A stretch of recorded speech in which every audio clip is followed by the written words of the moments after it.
Sitakao ansu Jesusi ani rametianao yaino anao izy fizanela tena ty atrizay atramizao manahaky izay no tiavany asianao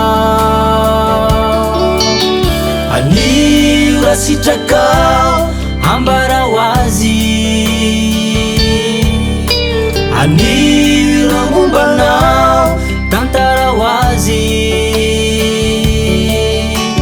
fizaneka miandry anao mbola miandry atramizao mianoloranao ny fiainanao anio raha sitrakao antso Jesosy zao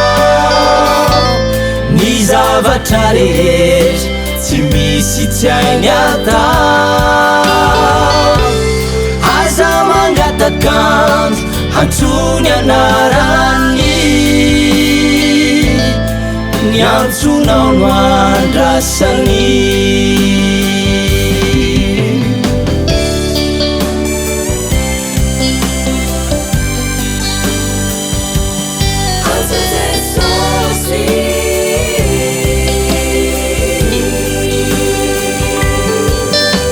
anio raha sitrakao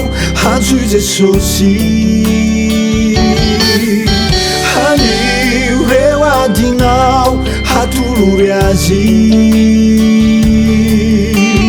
fizino anome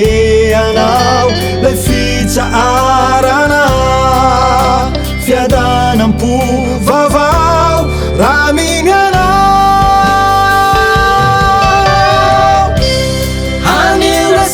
sitrakao antso Jesosy zao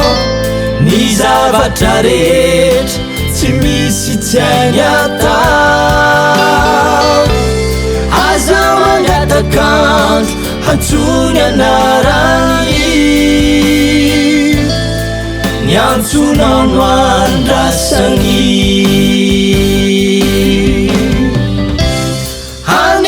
sitrakao antso Jesosy zao ny zavatra rehetra tsy misy tsy hainy atao